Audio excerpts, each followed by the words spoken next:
ચલો વિદ્યાર્થી મિત્રો, આજે આપણે પહેલું કાવ્ય કૃષ્ણ ભક્તિ અભ્યાસક્રમ મુજબ પહેલું કાવ્ય ભણીશું, જેમના કવિયત્રી છે મીરાબાઈ.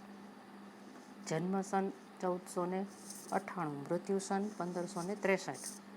मीराबाई का जन्म जोधपुर के कुकड़ी गांव में राव रत्न सिंह राठौर के परिवार में हुआ था. उसका विवाह मेवाड़ के महाराणा सांगा के कुंवर भोजराज से हुआ था.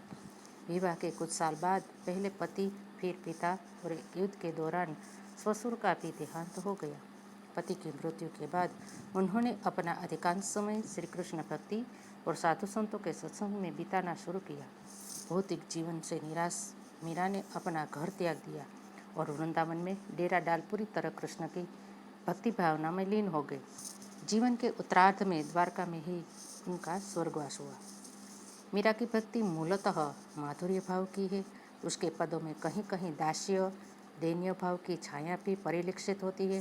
मीरा के द्वारा गाए गए विरह के गीत भारतीय साहित्य की अनमोल निधि है. मीरा के पद संपूर्ण भारत में प्रचलित है. मीरा हिंदी और गुजराती दोनों की कवयित्री मानी जाती है. उनके पदों की भाषा में राजस्थानी, ब्रज और गुजराती का मिश्रण पाया जाता है. संत रविदास की शिष्या मीरा की कुल 7-8 कृतियाँ ही उपलब्ध है. उनकी रचनाएं मीरा पदावली के नाम से उपलब्ध है. प्रथम पद में कृष्ण के वियोग से तड़पती मीरा के मनोभावों का सटीक चित्रण किया गया है. कृष्ण के बगैर मीरा को कुछ भी अच्छा नहीं लगता. कृष्ण का दर्शन पाने को व्याकुल मीरा उनके दर्शन न होने पर बहुत दुखी है. इस काव्य में हमें 2 पद मीरा ने दिए हैं. दूसरे पद में उन्होंने कहा है कि कृष्ण में गोपियों तथा राधा के साथ ब्रज में होली खेलते हैं. उस अवसर का मीरा ने बड़ा ही मनोहारी वर्णन किया है. प्रथम पद, हरि बिन कुछ न सुहावे, परम सन्ही राम की नीति ओलोरी आवे. मीरा कहती है, हरि यानी कि कृष्ण के बिना मुझे कुछ अच्छा नहीं लगता. सुहावे यानी कि अच्छा नहीं लगता. परम स्नेही राम की નીતિ ઓલોરી આવે. પરમ સ્નેહી રામ છે એની નીતિ પણ મને માફક આવતી નથી. ઓલોરી यानी कि माफिक, अनुकूल.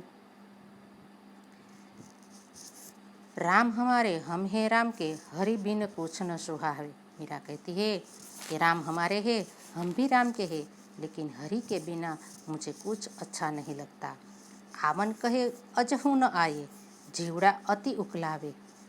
मुझे कह गए हैं कृष्ण कि अभी आऊँगा, लेकिन अभी आए नहीं है. आज भी नहीं आए, अभी भी नहीं आए.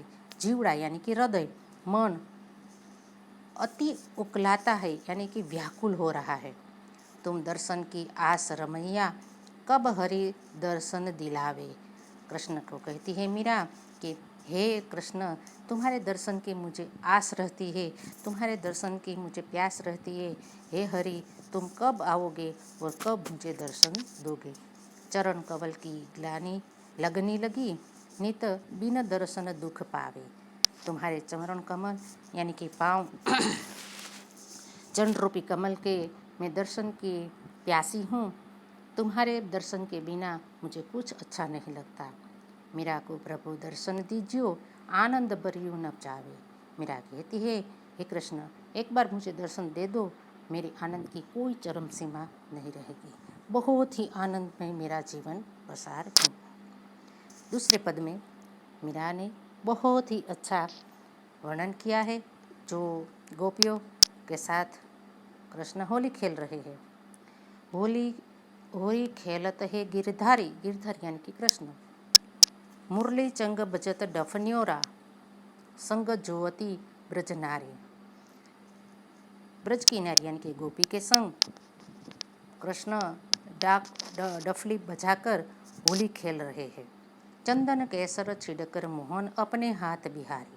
बिहारी यानी कि कृष्ण अपने हाथों से चंदन और केसर छिड़क रहे हैं और गोपियों के साथ होली खेल रहे हैं.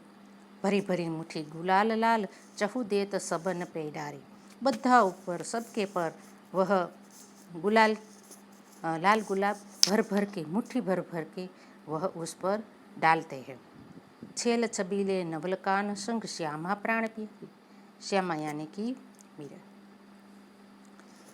तो कहते हैं कि राधा के साथ भी तो छेल छबीले नवल कान किशोर है, वह प्यारी राधा के साथ भी होली खेल रहे हैं।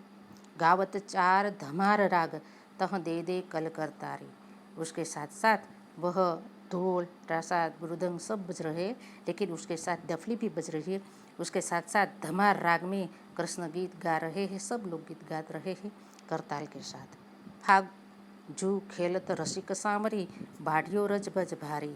इस फागुन महीने में होली खेल रहे हैं सब ब्रज की नारी। मीरा के प्रभु गिरधर नागर, मोहन लाल बिहारी। मीरा कहती है कि हे प्रभु गिरधर नागर, मोहन के बिहारी हो तुम। इस तरह उन्होंने यहाँ बहुत ही अच्छी तरह से हमें 2 पद दिए हैं। दोनों पद में अलग अलग बात मीरा ने की है। नमस्कार।